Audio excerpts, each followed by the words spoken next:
तो हेलो मेरे डियर साथियों, आप सबका स्वागत है आपके अपने चैनल गणेशाय वर्ल्ड में। तो डियर साथियों, आज की जो वीडियो है, आज की वीडियो हमारी ऑर्गेनिक केमिस्ट्री पर ही है। बट आज की वीडियो में हम ऑर्गेनिक केमिस्ट्री में जो आपने हेलो एल्केन और हेलो एरीन पढ़ के रखा है ना, इसके कुछ भौतिक गुणधर्म आपको बताने वाले हैं। भाई ये इंपॉर्टेंट इसलिए है ना, क्योंकि यहाँ से आपके ऑब्जेक्ट तैयार होंगे, है ना। प्लस आपका जो है ना, इससे एक क्वेश्चन भी तैयार होता है जो बढ़ते क्रम में, क्वथनांक के बढ़ते क्रम में, गलनांक के बढ़ते क्रम में, इस टाइप का है ना। तो ये हमारे लिए बहुत जरूरी है। बट आपके लिए जल्दी से कंप्लीट करा दूंगा, टेंशन नहीं लेना है ना। शुरू से आपको अंत तक जुड़े रहना, लेकिन देखना आपको सबको है, समझना आपको सबको है, अच्छे से ध्यान से अच्छे से समझना है, ठीक है ना। चलो अब मैं एक एक करके आपको थोड़ा सा समझाता हूँ, है ना, एक एक करके समझाता हूँ। तो भाई पहला भौतिक गुणधर्म है अवस्था वाला। कौन सा है बेटा? अवस्था वाला है पहला। कौन सा है बेटा? अवस्था वाला।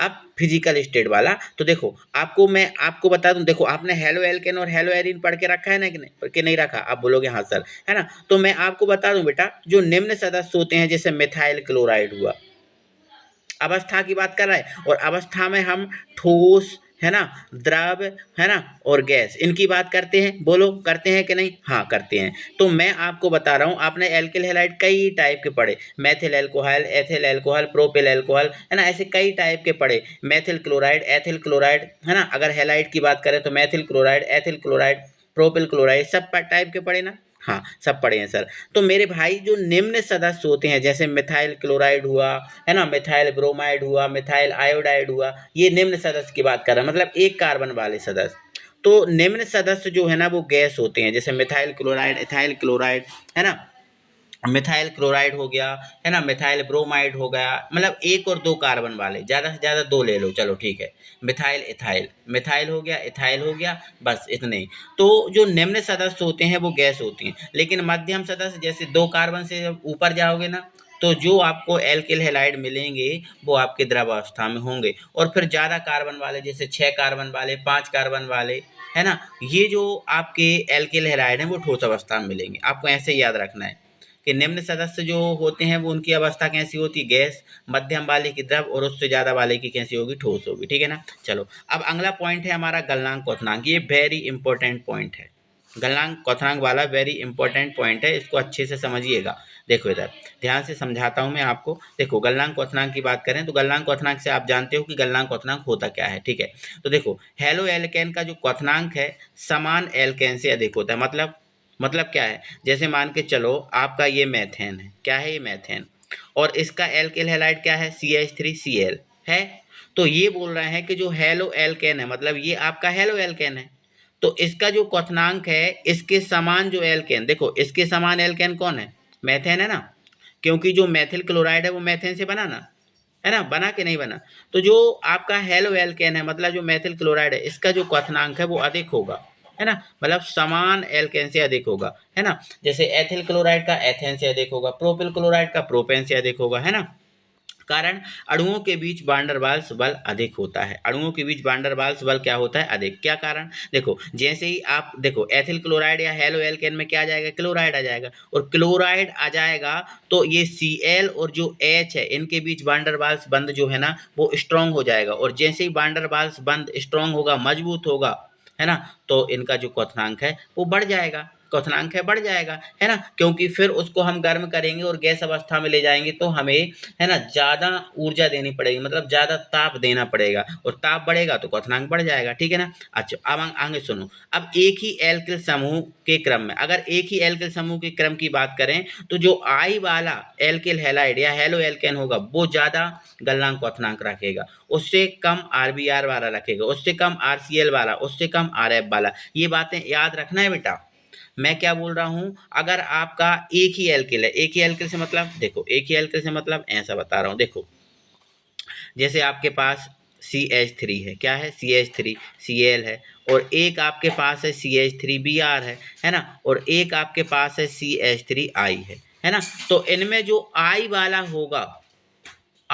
होगा वो सबसे ज़्यादा गलनांक क्वथनांक रखेगा, उससे कम कौन रखेगा? फिर Br वाला, उससे कम कौन रखेगा? Cl वाला, उससे कम कौन रखेगा? F वाला। ये बोल रहा हूँ, है ना, ध्यान रखना है इस बात को, ठीक है ना। चलो अब ये वाली बात समझ गए, गलनांक क्वथनांक का ये वाला पॉइंट आप समझ गए हो, ये बात को ध्यान रखना है मेरे भाई। नहीं तो आप भूल जाओ। ध्यान रखना आई वाला, अगर एक ही कार्बन है सभी एल्किल हैलाइड में तो आई वाला जो है ना ज़्यादा क्वथनांक रखेगा, उससे कम Br वाला, उससे कम Cl वाला, उससे कम F वाला। ठीक है ना। चलो ओके। चलो अगला पॉइंट है बेटा तीसरा, कार्बन श्रृंखला बढ़ने पर। कार्बन श्रृंखला बढ़ने पर देखो, कार्बन परमाणु की संख्या बढ़ने से क्वथनांक बढ़ता है, बिल्कुल बढ़ेगा, है ना। क्वथनांक बिल्कुल बढ़ेगा। अब यहाँ समझो कैसे बढ़ेगा, यहाँ पर देखो, यहाँ लिखा भी तो है यार, पॉइंट भी तो लिखा है। एक सेकंड रुकना, एक सेकंड रुकना, यहाँ ये पॉइंट भी तो लिखा है, देखो कितना अच्छा पॉइंट लिखा है। देखो यहाँ पर एक सेकेंड, है ना। देखो इसमें एक कार्बन है, एक कार्बन है इसमें, इसमें कितने कार्बन है, दो कार्बन है, इसमें कितने कार्बन है, तीन। तो देखो कार्बन परमाणु की संख्या बढ़ने से क्वथनांक बढ़ता है, बिल्कुल। कार्बन परमाणु की संख्या बढ़ेगी तो क्वथनांक बढ़ेगा। क्या होगा, क्वथनांक बढ़ेगा। हाँ, जैसे देखो एक ही Cl है ना, Cl तो ये समान है, मतलब इसमें जो क्रियात्मक समूह है, ये जो हैलोजन है या हैलाइड है वो तो समान है। अगर समान हैलाइड है तो कार्बन परमाणु की संख्या बढ़ने पर उसका क्वथनांक जो है ना वो बढ़ेगा। ये वाला पॉइंट भी आपको याद करना है, बहुत अच्छे से याद रखना है। देखो आपको क्या दो चीजें बता दी, अगर समान क्रियात्मक समूह है ना, तो कार्बन परमाणु की संख्या बढ़ेगी तो क्वथनांक बढ़ेगा। लेकिन अलग अलग क्रियात्मक समूह है और कार्बन की संख्या समान है तो जिसके लिए आई होगा वो आपका ज्यादा क्वथनांक रखेगा। ठीक है ना, जिसमें आई होगा वो ज्यादा क्वथनांक रखेगा। इन पॉइंटों को अच्छे से आप पढ़ लेना बेटा। ठीक है ना। चलो अगला देखो, अगला पॉइंट है बेटा शाखन। अगला पॉइंट कौन सा है, शाखन। शाखन का मतलब जानते हो, शाखन का मतलब देखो मैं बताता हूँ, है ना, यहाँ पर बताता हूँ। देखो ये आपका CH3 है, ये आपका CH2 है, और ये आपका CH2 है, और ये आपका Cl है। देखो ये सीधी श्रृंखला में है ठीक है ना। और यहाँ पर देखो ये लिखा है CH3, है ना, और ये लिखा है CH, और ये लिखा है CH3, और यहाँ लिखा है Cl। देखो ये सीधी श्रृंखला में, लेकिन इसका शाखन हो गया, ये शाखाओं में बढ़ गया। तो शाखन का गुण जैसे ही जैसे बढ़ेगा क्वथनांक घट जाएगा। शाखन का गुण बढ़ने पर क्वथनांक जो है ना वो आपका घट जाएगा, ध्यान रखना, है ना। शाखन बढ़ने पर क्वथनांक घट जाता है, जैसे जैसे शाखन बढ़ेगा क्वथनांक क्या होगा, घटेगा। अब उदाहरण के लिए आप यहाँ पर देखो, है ना, जैसे मान के चलो ये आपका लिखा है नॉर्मल ब्यूटिल ब्रोमाइड, ये नॉर्मल वाला है, और ये सेक मतलब ये सेकेंडरी है, मतलब आइसो वाला, ये सेक मतलब सेकेंडरी ब्यूटाइल है, और ब्यूटाइल ब्रोमाइड, और ये है टर्सरी, ये कौन सा है, टर्सरी, मतलब ये पूरा नहीं लिख पाया तो ये टर्सरी ब्यूटाइल ब्रोमाइड है। टर्सरी देखो है तो सब ब्रोमाइड, ये भी ब्रोमाइड है, ये भी ब्रोमाइड है, और ये भी ब्रोमाइड है, लेकिन सबसे कम क्वथनांक आपका टर्सरी का होगा। क्यों होगा, क्योंकि टर्सरी में ज़्यादा जो है ना शाखन होता है। देखो मैं आपको बताता हूँ, ठीक है, एक सेकंड यहाँ पर मेरी बात सुनना। देखो मैं बताता हूँ, जैसे नॉर्मल ब्यूटाइल ब्रोमाइड लिखना है तो कैसे लिखेंगे, CH3 CH2 CH2 CH2 और ये Br, ये नॉर्मल वाला है।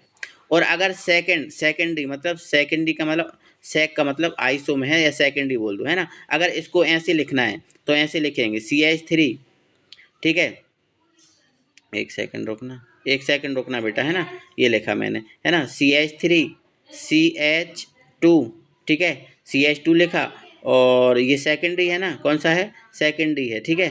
तो यहाँ पर आपने लिख दिया CH3, ठीक है, एक सेकंड रुकना, थोड़ी सी गड़बड़ हो गई है। देखो CH3 CH2, फिर लिख दिया CH, और ये लिख दिया मैंने CH3, ठीक है, और यहाँ जोड़ दिया Br, ये सेकेंडरी बना दिया मैंने। कौन सा बना दिया, सेकेंडरी, मतलब आपको Br को दूसरे कार्बन से जोड़ना है, तो ये आपका दूसरे कार्बन से जोड़ दिया, तो इसमें शाखन आ गया कि नहीं। और जो टर्सरी है इसमें और ज़्यादा शाखन आ जाएगा। देखो मैं इनको हटा के बताता हूँ, ठीक है।